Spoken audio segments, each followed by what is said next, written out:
إن الحمد لله نحمده ونستعينه ونستغفره ونؤمن به ونتوكل عليه ونعوذ بالله من شرور أنفسنا ومن سيئات أعمالنا من يهده الله فلا مضل له ومن يضلله فلا هادي له ونشهد أن لا إله إلا الله وحده لا شريك له ونشهد أن سيدنا مولانا محمدا عبده ورسوله أرسله بالحق بشيرا ونذيرا صلى الله تعالى عليه وعلى آله وأصحابه وبارك وسلم تسليما كثيرا كثيرا أما بعد فأعوذ بالله من الشيطان الرجيم بسم الله الرحمن الرحيم فلما دخلوا على يوسف آوى إليه أبويه وقال ادخلوا مصر إن شاء الله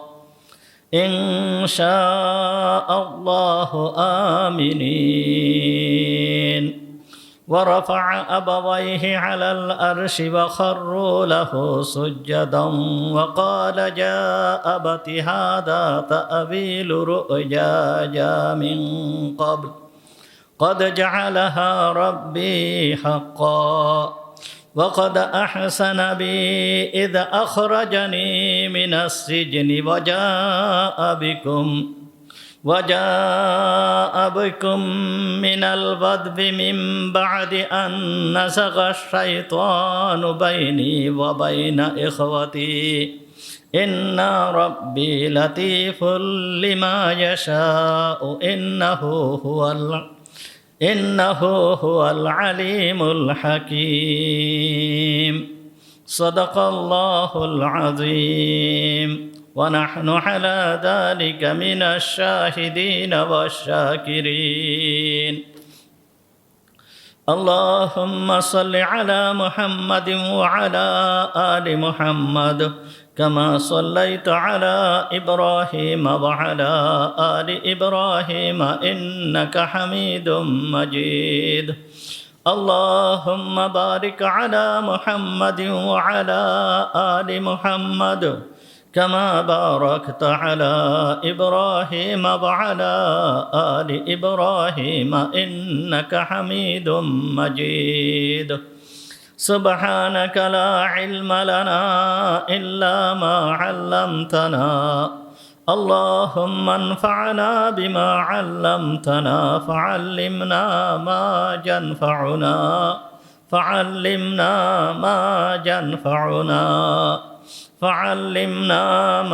ينفعنا وزدنا علما رب اشرح لي صدري ويسر لي أمري واحلل عقدة من لساني يفقه قولي اللهم طهر قلوبنا عن غيرك ونور قلوبنا بنور معرفتك ربنا تقبل منا إنك أنت السميع العليم وتب علينا إنك أنت التواب الرحيم সমস্ত প্রশংসা সেই মহান রব্বুল আলামিনের জন্য যিনি আমাদেরকে আজকের এই পবিত্র জুমার দিনে জুমার নামাজ পড়তে আসার তৌফিক দান করেছেন এই জন্য আমরা সবাই বলি আলহামদুলিল্লাহ।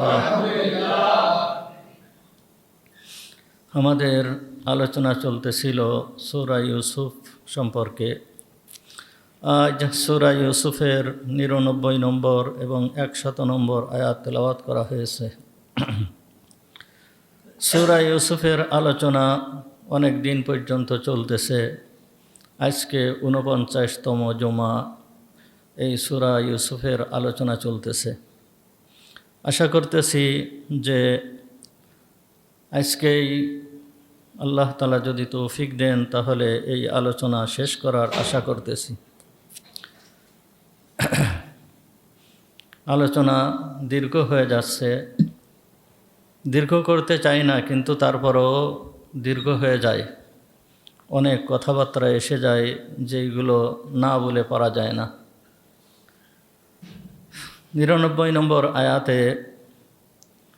আয়াতের ভিতরে আসছে, ফালাম্মা দাখালু আলা ইউসুফা আবা ইলাইহি আবাওয়াইহি ওয়া ক্বালা দুখুলু মিসর ইনশাআল্লাহু আমিনিন।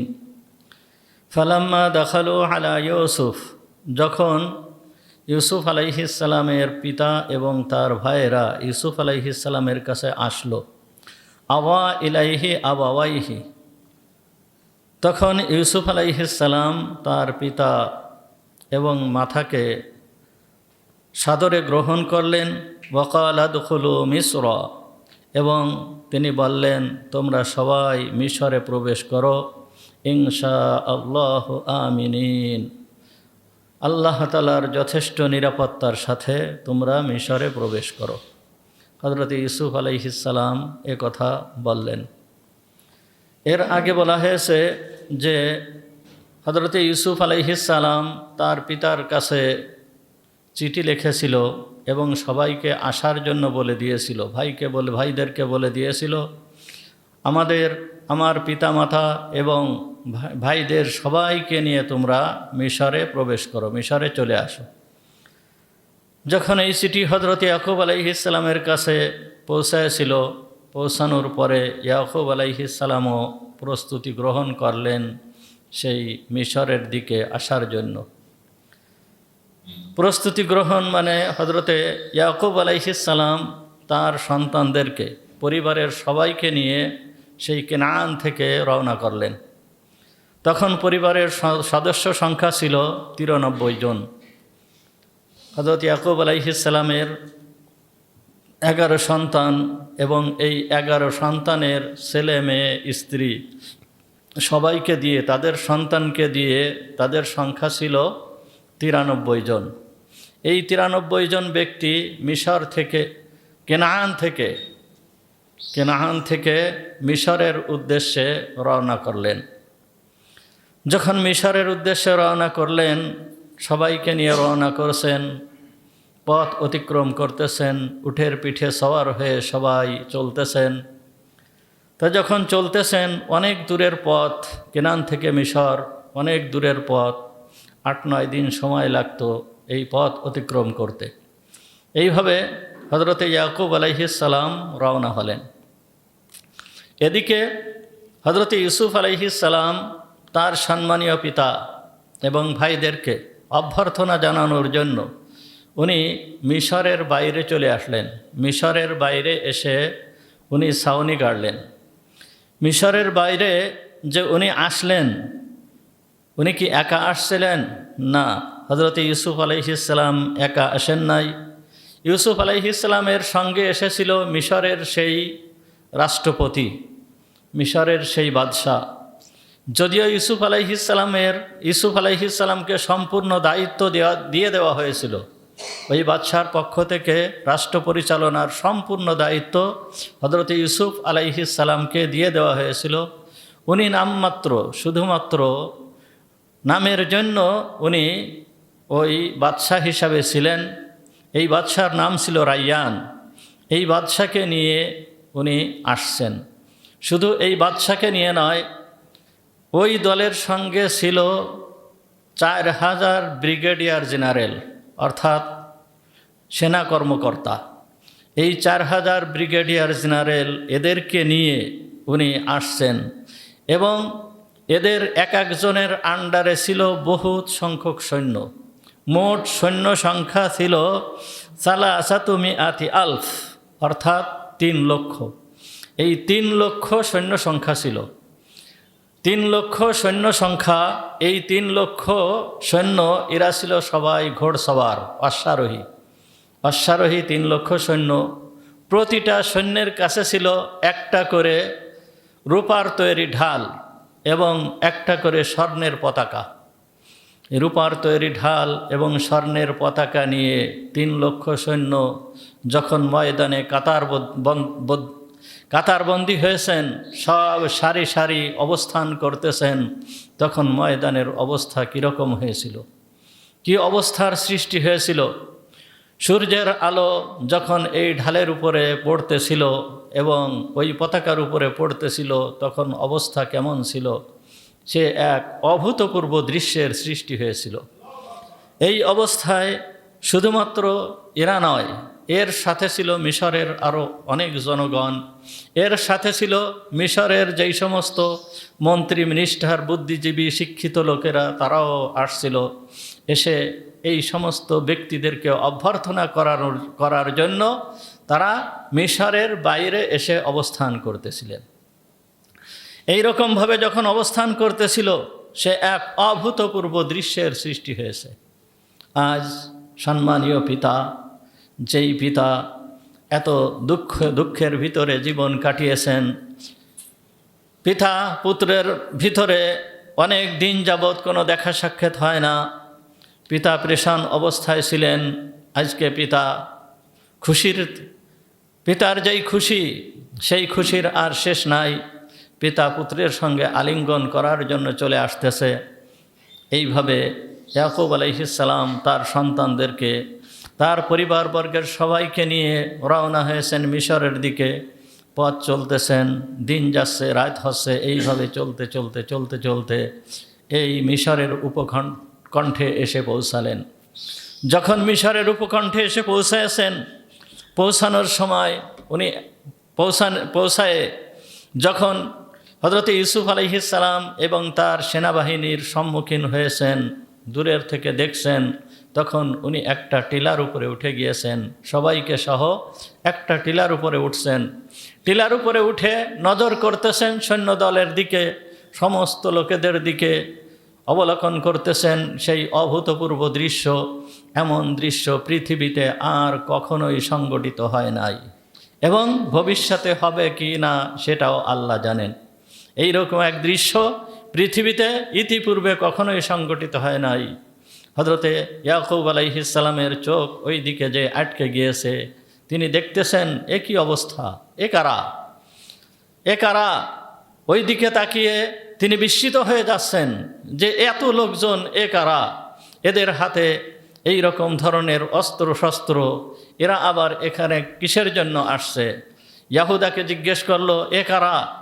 তখন ইয়াহুদা অর্থাৎ ইয়াকুব আলাইহিস সালামের বড় ছেলে, সে বলতেছে, এই তো আপনার ছেলে ইউসুফ এবং ইউসুফের সেনাদল। এমতো অবস্থায় শুধুমাত্র যে ইউসুফ আলাইহিস সালাম এবং ইউসুফ আলাইহিস সালামের সেনাদল হযরত ইয়াকুব আলাইহিস সালামের অভ্যর্থনা জানানোর জন্য আসছে তা নয়, বরঞ্চ আসমান থেকে হাজার হাজার ফেরেশতারা পর্যন্ত নেমে আসছে। শুধু আসমান থেকে হাজার হাজার ফেরেশতারা নয়, হযরত ইয়াকুব আলাইহিস সালামের অভ্যর্থনার জানানোর জন্য হযরতে জিবরিল আমিন আলাইহিস সালাম স্বয়ং তিনিও নেমে আসছেন। হযরত ইয়াকুব আলাইহিস সালাম ওই দিকে তাকিয়ে অভিভূত হচ্ছেন। এমন সময় হযরত জিবরিল আমিন আলাইহিস সালাম হযরত ইয়াকুব আলাইহিস সালামকে লক্ষ্য করে বললেন, তুমি নিচের দিকে তাকিয়ে আছো কেন? উপরের দিকে একটু তাকাও, উপরের দিকে তুমি একটু তাকাও। হযরত ইয়াকুব আলাইহিস সালাম উপরের দিকে তাকালেন, দেখলেন শত শত ফেরেশতারা তাকে অভ্যর্থনা দেওয়ার জন্য চলে আসছে। হযরত জিবরিল আমিন আলাইহিস সালাম বললেন, এরা আজকে তোমার খুশিতে খুশি প্রকাশ করার জন্য এই সমস্ত ফেরেশতারা অবতীর্ণ হয়েছে, কারণ তোমার ব্যথায় এরা ব্যথিত ছিল। আজকে তোমার খুশিতে এরা খুশি প্রকাশ করার জন্য অবতীর্ণ হয়েছে। এইভাবে হযরত ইয়াকুব আলাইহিস সালাম ওই উপরের দিকে তাকালেন, কিন্তু ইয়াকুব আলাইহিস সালামের মন, ইয়াকুব আলাইহিস সালামের চোখ কাকে খুঁজতেছে? ফেরেশতাদেরকে খুঁজতেছে নয়, জিবরিল আমিনকে খুঁজতেছে নয়, বরঞ্চ ওই মিশরের সমস্ত সেনাদলকে খুঁজতেছে নয়, বরঞ্চ হযরত ইয়াকুব আলাইহিস সালামের চোখকে খুঁজতেছে একটাই মাত্র ব্যক্তি, সে হচ্ছে তার কলিজার টুকরা হযরত ইউসুফ আলাইহিস সালাম। হযরত ইউসুফ আলাইহিস সালামকে খুঁজতেছে। জিবরিল আমিনকে জিজ্ঞেস করলো, হে জিবরিল, আমার ইউসুফ কই? আমার ইউসুফ কই? এই লোকেদের ভিতরে আমার ইউসুফ কোথায়? তখন জিবরিল আমিন আলাইহিস সালাম বললেন যে ইয়াকুব, তুমি দেখো ওই যেই ব্যক্তির উপরে মেঘের টুকরা ছায়া দিয়ে আছে, ওই হচ্ছে তোমার ছেলে ইউসুফ, ওই হচ্ছে তোমার ছেলে ইউসুফ। ইয়াকুব আলাইহিস সালাম আর তখন নিজেকে ধরে রাখতে পারেন নাই। তিনি উটের পরের থেকে, বৃদ্ধ মানুষ উটের পরের থেকে লাফ দিয়ে নামছেন। তার বড় ছেলে ইয়াহুদা, এই ইয়াহুদার হাতে ভর করে উনি এইবার সামনের দিকে রওনা হয়েছেন, দৌড়ায় চলতেছেন, ইয়াহুদার হাতে ভর দিয়ে দৌড়ায় চলতেছেন। এদিকে হজরত জিবরিল আমিন আলাইহিস সালাম হজরত ইউসুফ আলাইহিস সালামকে বলতেছেন, ইউসুফ, তোমার পিতা ইয়াকুব তোমার সঙ্গে সাক্ষাৎ করার জন্য দৌড়ায় দৌড়ায় আসতেছে, তুমি নামো, তুমিও নেমে পিতার অভ্যর্থনা জানানোর জন্য তুমিও দৌড় দাও। তখন হজরত ইউসুফ আলাইহিস সালাম তিনি ঘোড়ার থেকে নামলেন, নেমে পিতাকে আলিঙ্গন করার জন্য উনিও দৌড় দিলেন।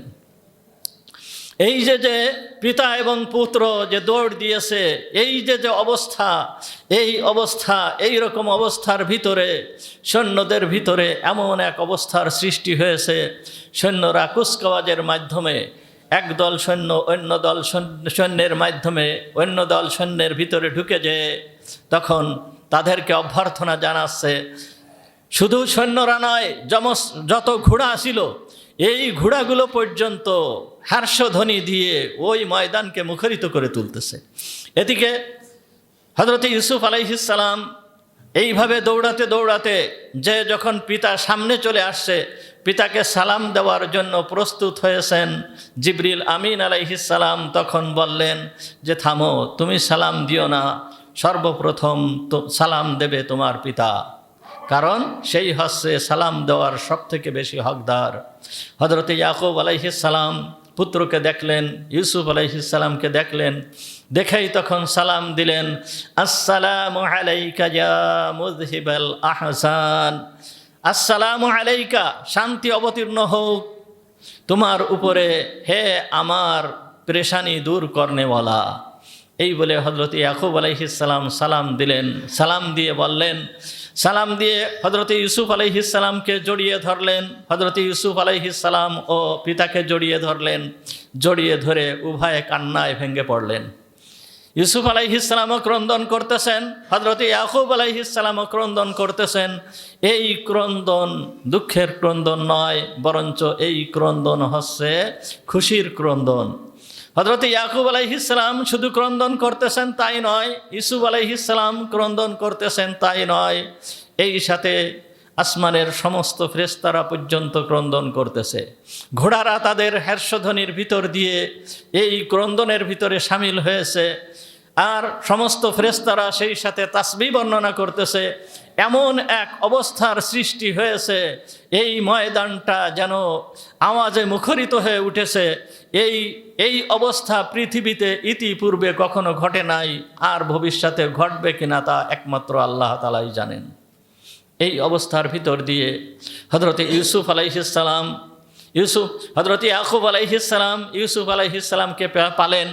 পাওয়ার পরে সর্বপ্রথম আল্লাহর দরবারে শুকরিয়া আদায় করলেন। কিভাবে শুকরিয়া আদায় করলেন? হযরত ইয়াকুব আলাইহিস সালাম তখন পড়লেন, আলহামদুলিল্লাহিল্লাযী আকাররা আইনি বাহাদাল হুমুমি ওয়াল আহসান। সমস্ত প্রশংসা ওই মহান সত্তার জন্য, যেই সত্তা আমার এই দুঃখ, কষ্ট, বেদনা, দুশ্চিন্তা সমস্ত কিছুকে দূর করে দিয়েছে। সর্বপ্রথম হযরত ইয়াকুব আলাইহিস সালাম এই শব্দ উচ্চারণ করলেন। সুতরাং প্রত্যেকটা বান্দার যখন সে নিয়ামত প্রাপ্ত হয়, যেই ধরনের নিয়ামত হোক না কেন, ওই বান্দার সর্বপ্রথম আল্লাহর শুকরিয়া আদায় করা উচিত। ইয়াকুব আলাইহিস সালাম আল্লাহর দরবারে শুকরিয়া আদায় করলেন। এই রকম অবস্থার ভিতর দিয়ে হযরতে ইনাদের একটা মুহূর্ত অতিবাহিত হয়ে গেল। অতিবাহিত হয়ে যাওয়ার পরে হযরতে ইউসুফ আলাইহিস সালাম এইবার পিতাকে সম্বোধন করে, তার ভাইদেরকে সম্বোধন করে সর্বপ্রথম বললেন, এইটা 99 নম্বর আয়াত, সূরা ইউসুফের 99 নম্বর আয়াত। ফালাম্মা দাখালু আলা ইউসুফা আওয়া ইলাইহি আবাওয়াইহি ওয়া ক্বালা দুখুলু মিসরা ইনশাআল্লাহু আমিনিন।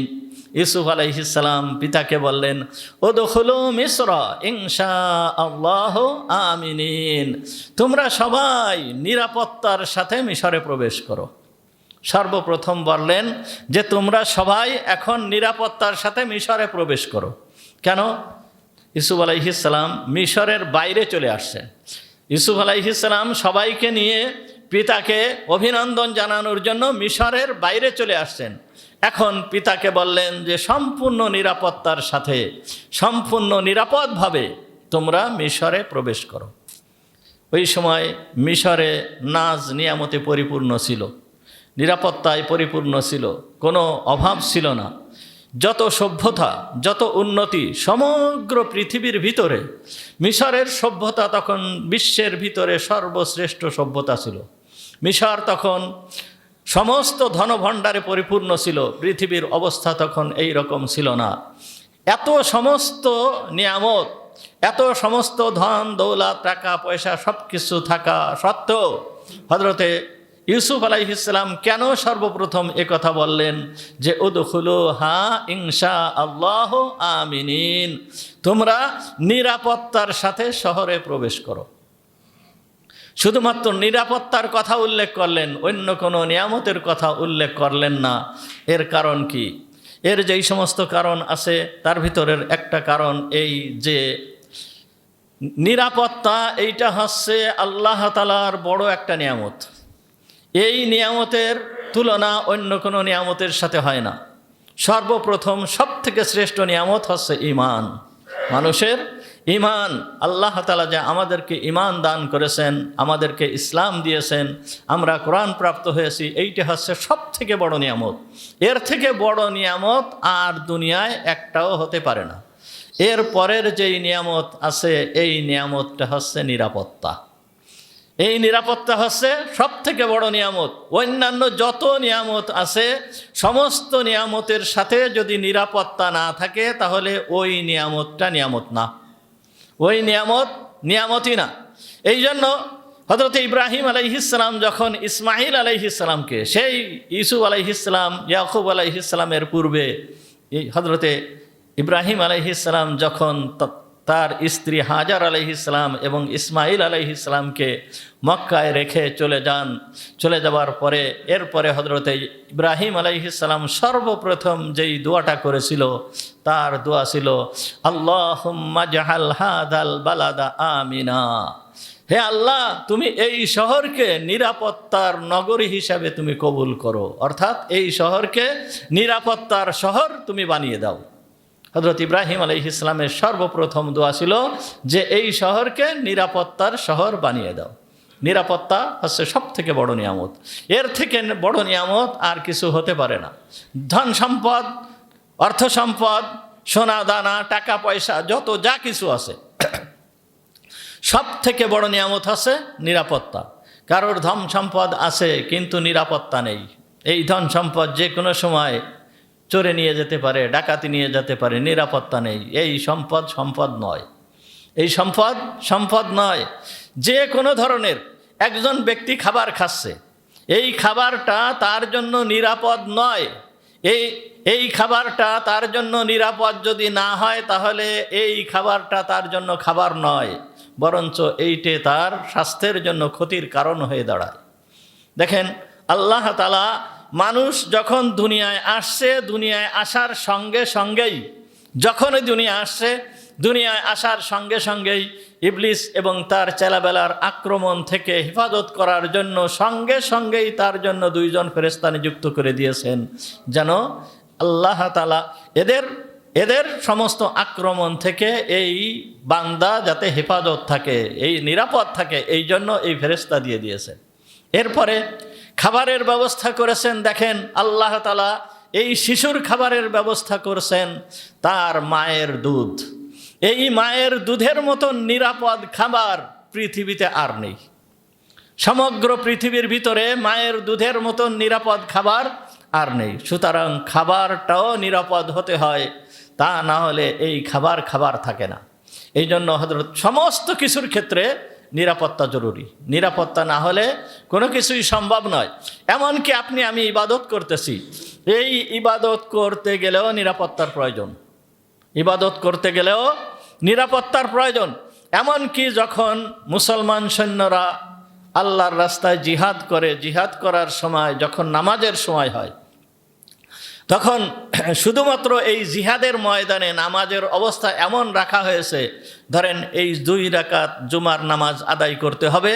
2 রাকাত জুমার নামাজ আদায় করার সময় 1 রাকাত নামাজ কিছু সংখ্যক সৈন্যরা ইমামের পিছনে আদায় করবে। আদায় করার পর মানে অর্ধেক সৈন্যরা ইমামের পিছনে আদায় করবে, আর অর্ধেক সৈন্যরা এদেরকে পাহারা দেবে, নিরাপত্তার জন্য এদেরকে পাহারা দিবে। এরা যখন এই 1 রাকাত নামাজ শেষ করবে, দ্বিতীয় যে অর্ধেক ছিল ওই অর্ধেক এসে ইমামের পিছনে এই রাকাত আদায় করবে। এইভাবে এই জুমার নামাজ বা অন্যান্য নামাজ আদায় করার বিধান রয়েছে জিহাদের ময়দানে। সুতরাং নিরাপত্তা হচ্ছে সবথেকে বড় নিয়ামত। এই নিরাপত্তা যদি না থাকে ইবাদতও ঠিক মতন করা যায় না। এই জন্য নিয়ামত, আল্লাহ তাআলার যত নিয়ামত আছে, এই সমস্ত নিয়ামতের ভিতরে সবথেকে বড় একটা নিয়ামত হচ্ছে নিরাপত্তা। এই জন্য হযরতে ইউসুফ আলাইহিস সালাম পিতাকে বললেন কি, উদখুলু মিসরা ইনশাআল্লাহু আমিনিন, তোমরা সবাই নিরাপত্তার সাথে এই মিশরে প্রবেশ করো। এ কথা বলার আরও একটা হিকমত রয়েছে যে হযরতে ইউসুফ আলাইহিস সালামের আগে যখন এরা ক্ষমতায় ছিল, ইউসুফ আলাইহিস সালামের আগে এই মিশরীয়রা যখন ক্ষমতায় ছিল, মিশরীয়রা যখন ক্ষমতায় ছিল, এদেরকে বলা হয় ফেরাউন, ফারাও সম্রাট ফেরাউন।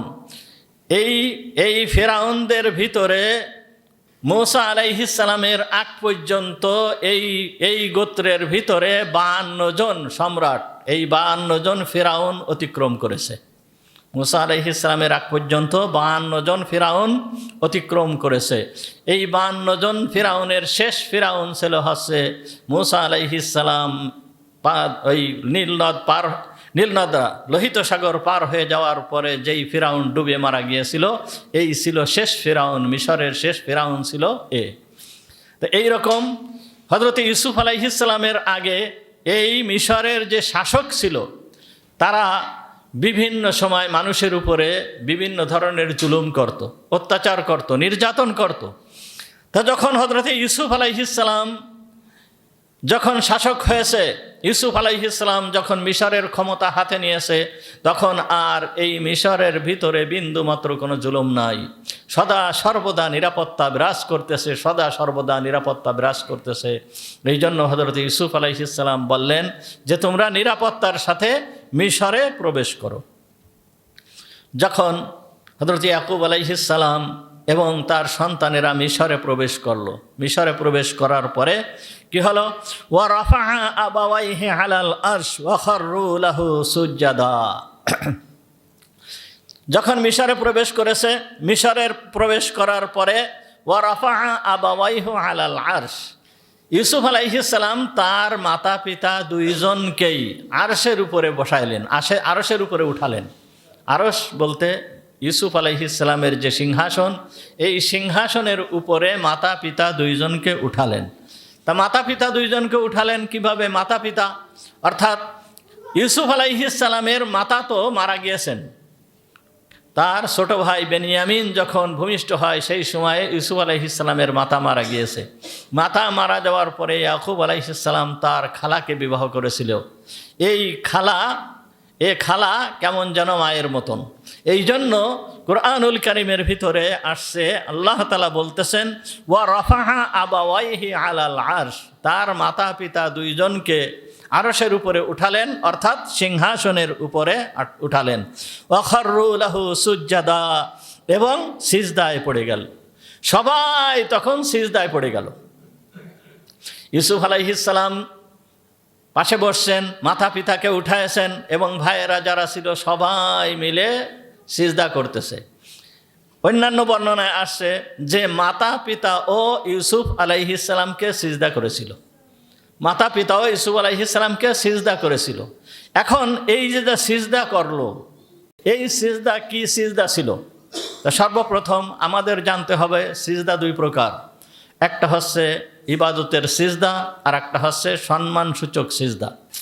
ইবাদতের সিজদা কোনো কিছুকে জায়েজ নাই একমাত্র আল্লাহ ছাড়া, একমাত্র আল্লাহকেই ইবাদতের সিজদা করতে হবে, অন্য কারোর জন্য ইবাদতের সিজদা করা যাবে না। দ্বিতীয় নম্বর সিজদা হচ্ছে ইবাদতের সিজদা নয়, সম্মানজনক সিজদা। এই সম্মানজনক সিজদা এইটা আমাদের নবীর পূর্ব পর্যন্ত কোনো মানুষকে, মাতা পিতাকে, উস্তাদকে, সম্মানীয় ব্যক্তিকে সম্মানসূচক সিজদা করা জায়েজ ছিল, সম্মানের জন্য সিজদা করা জায়েজ ছিল। কিন্তু আমাদের নবী মুহাম্মদুর রাসূলুল্লাহ সাল্লাল্লাহু আলাইহি ওয়াসাল্লামের শরীয়তে উনি আসার পরে এই সম্মানজনক সিজদাকে রহিত করা হয়েছে। কারোর জন্য সম্মানজনক সিজদা এইটা বিলকুল জায়েজ নাই, এখন জায়েজ নাই। কেন? আগের যুগে জায়েজ ছিল, এই যুগে জায়েজ নাই কেন? এই প্রশ্ন সাধারণত করা উচিত না, এই প্রশ্ন করা উচিত না, এটা আল্লাহর বিধান, সেটা মেনে নিতে হবে। তারপরেও এর ভিতরে রহস্য হচ্ছে যে আল্লাহ তাআলার যেই সমস্ত বিধান আছে প্রত্যেকটা বিধানেরই রহস্য আছে, কিন্তু একজন বান্দা ওই বিধানের উপরে আমল করতে গিয়ে রহস্য না খুঁজে যদি ইবাদত করে সেইটাই প্রকৃতপক্ষে সঠিক ইবাদত। রহস্য খুঁজতে যেয়ে অনেক সময় মানুষ বিভ্রান্ত হয়ে যায়। যাই হোক, এর ভিতরে মুহাম্মদুর রাসূলুল্লাহ সাল্লাল্লাহু আলাইহি ওয়াসাল্লামের এই শরিয়াতে সম্মানজনক সিজদাকে রহিত করে দেওয়া হয়েছে। তার কারণ হচ্ছে, দেখেন আগের যুগে প্রত্যেকটা উম্মতের সাথে তাদের নবী থাকতো, নবী ছাড়া কোনো উম্মত অতিবাহিত হয় নাই, প্রতিটা উম্মতের সাথে তাদের নবী থাকতো। যে কোনো উম্মত যেই জায়গায় থাকুক না কেন তাদের সাথে নবী বিদ্যমান থাকতো। আল্লাহ তাআলা অগণিত নবী রসুল প্রেরণ করেছেন, একজন নবী চলে যাচ্ছে, ওর পরিবর্তে আরেকজন নবী আল্লাহ তাআলা প্রেরণ করেছেন। কিন্তু মুহাম্মদুর রাসূলুল্লাহ সাল্লাল্লাহু আলাইহি ওয়াসাল্লামের ইন্তেকালের পরে কিয়ামত পর্যন্ত, সময় পর্যন্ত আর নবী আসবে না। যেহেতু নবী আসবে না, আর সময়ও ব্যাপক, কিয়ামত পর্যন্ত সময়, আর এলাকাও ব্যাপক, সমগ্র দুনিয়াব্যাপী, এই সমগ্র দুনিয়াব্যাপী কিয়ামত পর্যন্ত যেই সময়, এই সময়ের ভিতরে মানুষের ভিতরে কোনটা ইবাদতের সিজদা, কোনটা সম্মানের সিজদা, এইটে সাধারণত পার্থক্য করতে পারবে না। এই জন্য আল্লাহ তাআলা এই বিধানকে রহিত করে দিয়েছেন। সম্মানজনক সিজদা এখন আর কেউ কাউকে করতে পারবে না। যদি সম্মানজনক এই ধরনের সিজদা যদি কেউ করে তাহলে শিরিক হবে, এই জন্য এই রকম ধরনের সিজদা করা যাবে না। আর সেই যুগে সিজদার পদ্ধতি ছিল আমাদের মতন একেবারে মাটিতে মাথা মিশায় সিজদা না, বরঞ্চ রুকু পর্যন্ত দাঁড়িয়ে ঝুঁকে যেয়ে রুকু পর্যন্ত যায় এইভাবেই সিজদা করা হতো।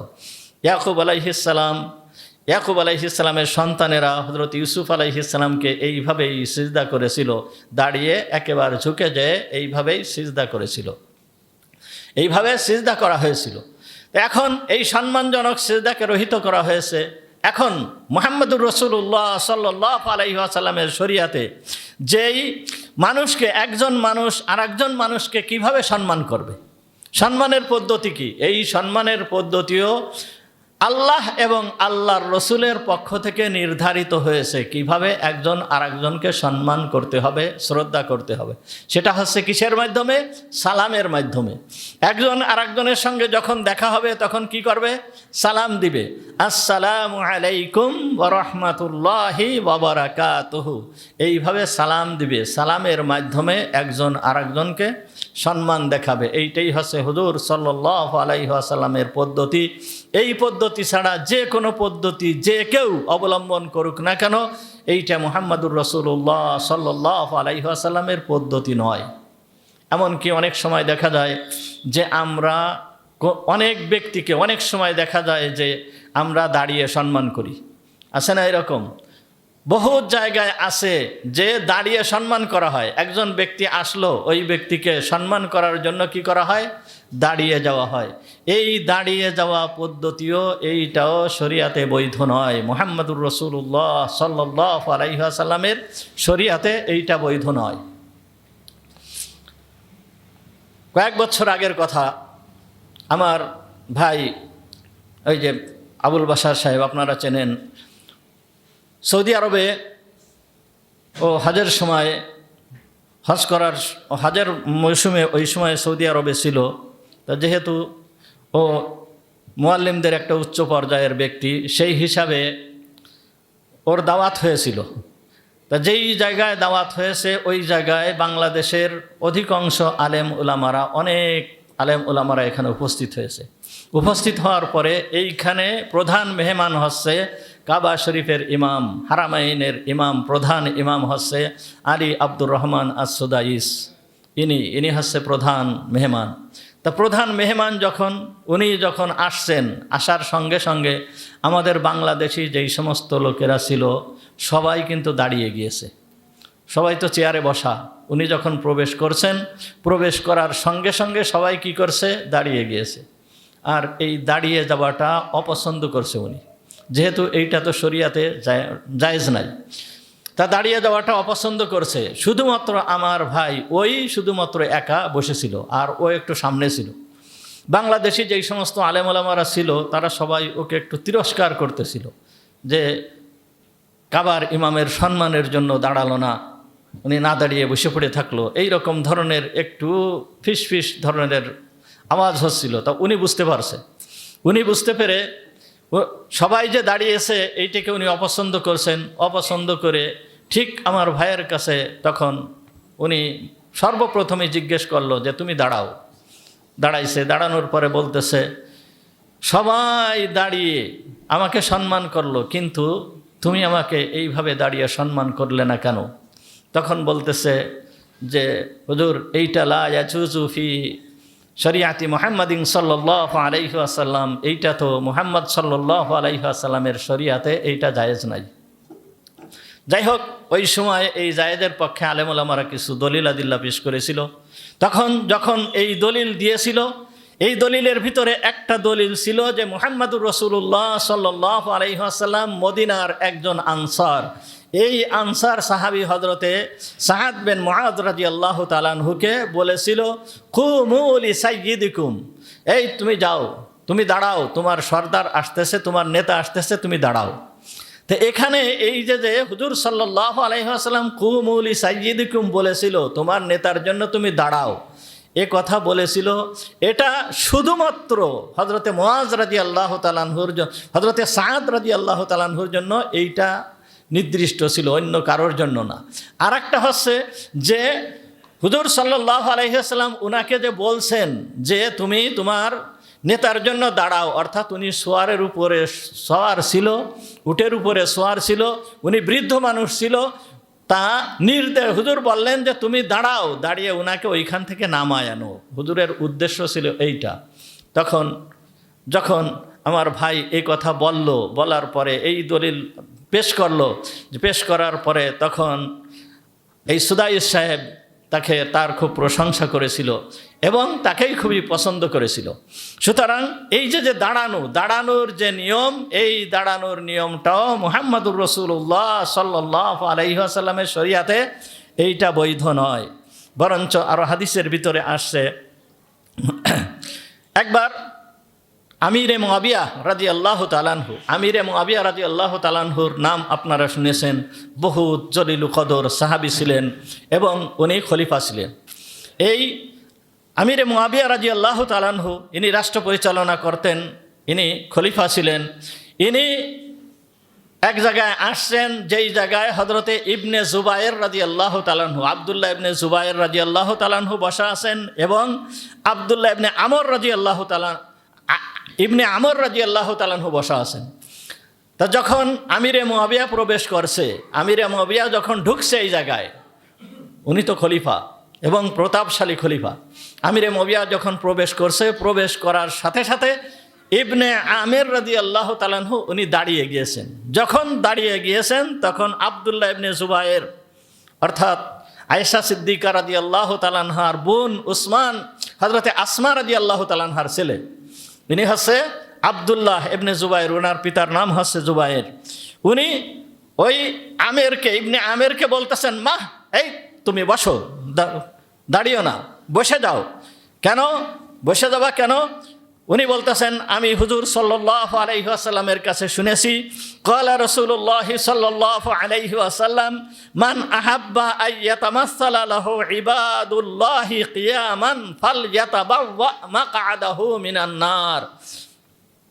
যেই ব্যক্তি এইটা পছন্দ করে যে আমাকে লোকে দাঁড়িয়ে সম্মান করুক, সে যেন তার নিজের জায়গাকে জাহান্নামে বানিয়ে নেয়। হুজুর সাল্লাল্লাহু আলাইহি ওয়াসাল্লামের থেকে আমি এই কথা শুনেছি। তাহলে হুজুর সাল্লাল্লাহু আলাইহি ওয়াসাল্লামের হাদিস শোনায় দিলেন যে দাঁড়িয়ে সম্মান করা যাবে না।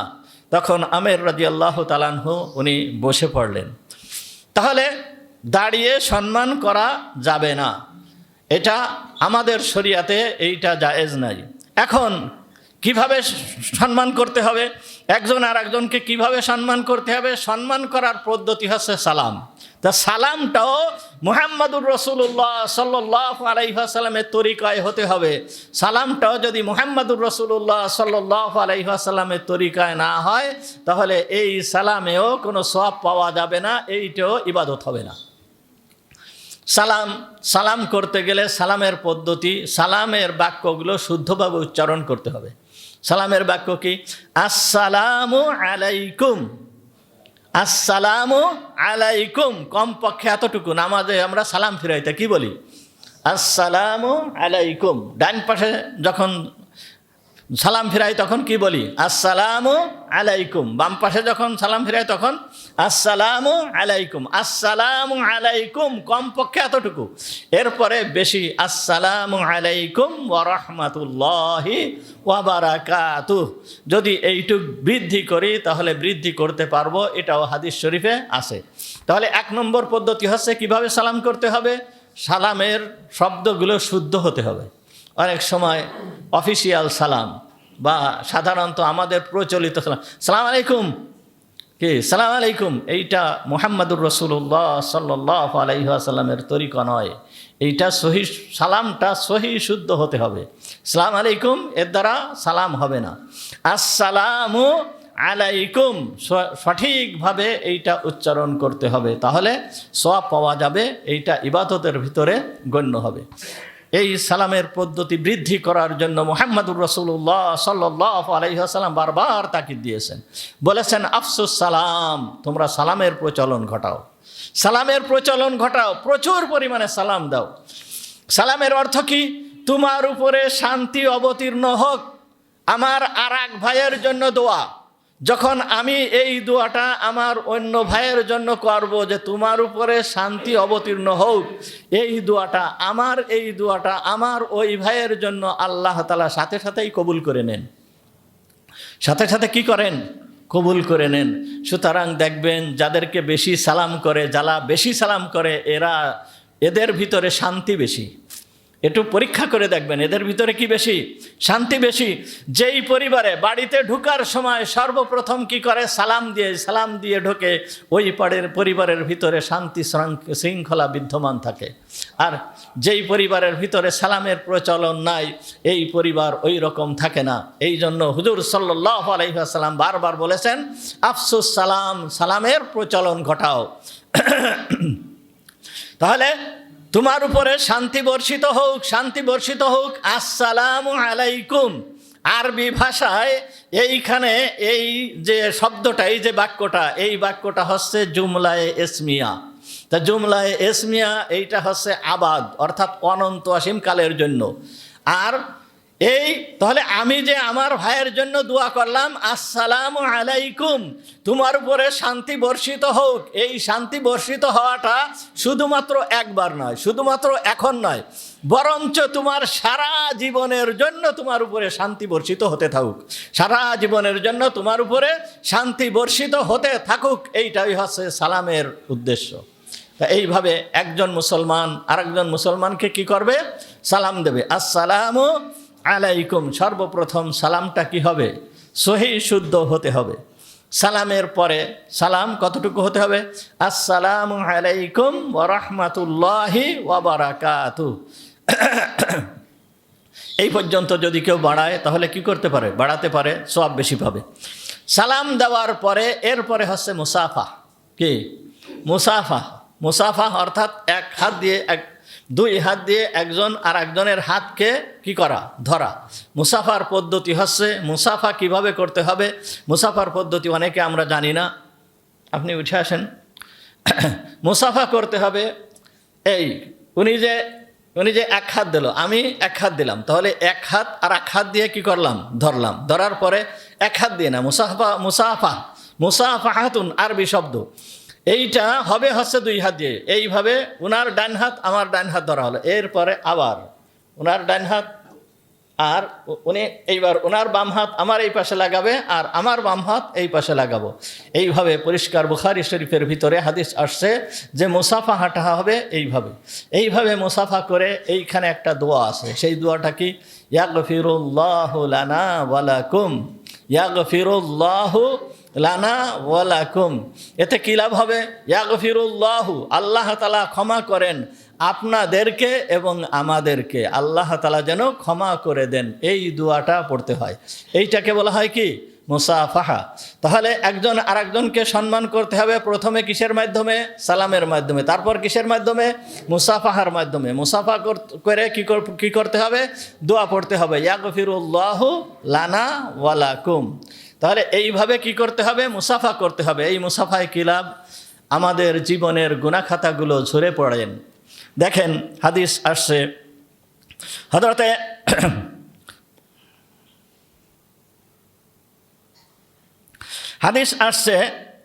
হুজুর আকরাম সাল্লাল্লাহু আলাইহি ওয়াসাল্লাম বলেন যে ইযা ইলতাকাল মুসলিমাইনি ফাতাসাফাহা, ইযা ইলতাকাল মুসলিমাইন, যখন দুইজন মুসলমান একে অন্যের সঙ্গে একত্রিত হয়, ফাতাসাফাহা, অতঃপর দুইজন কি করে?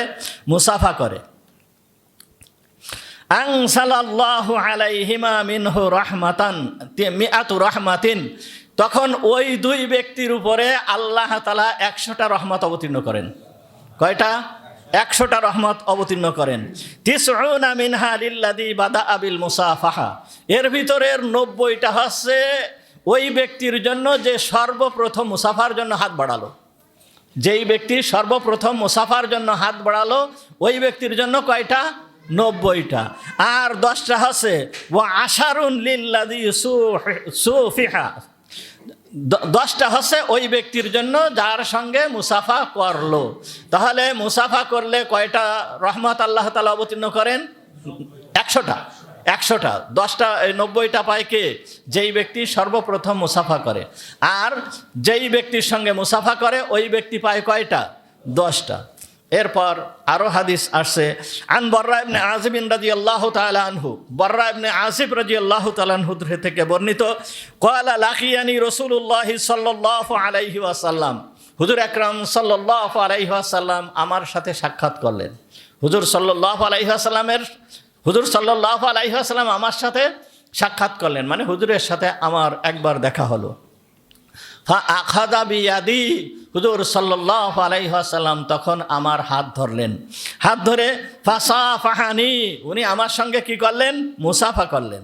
যখন উনি মুসাফা করলেন, ফাকুলতু ইয়া রাসূলুল্লাহ ইন কুনতু আহতাসিবুল মুসাফাহাতা ইল্লা ফিল আজাম, বলতেছেন হে আল্লাহর রসুল, আমি তো মনে করি এই মুসাফাহাটা, এইটা আমি তো মনে করতাম এই মুসাফাহাটা এইটা আরবদের ভিতরে নাই, এটা আছে কি ওয়ান আরবদের ভিতরে এই মুসাফার প্রচলন আছে, আরবদের ভিতরে তো এই মুসাফার প্রচলন নাই, আমি তো সেইটাই মনে করতাম।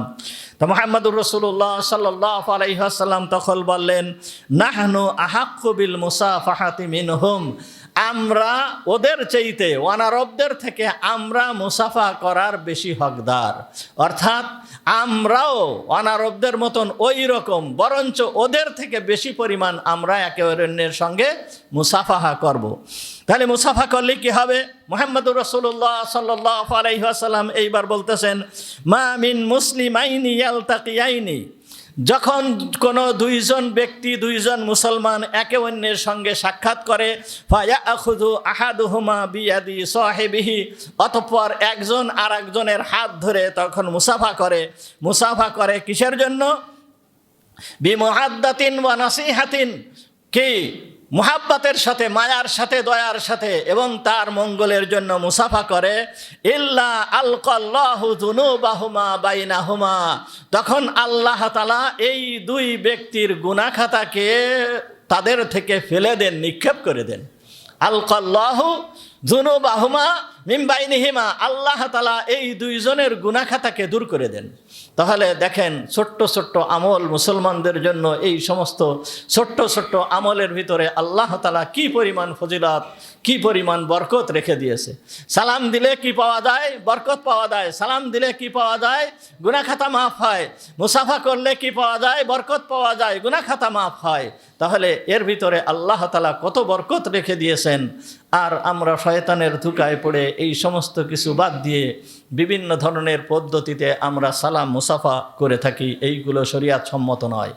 এমনকি যে কথা বললাম, সালামের এই সওয়াব পেতে হলে কি করতে হবে?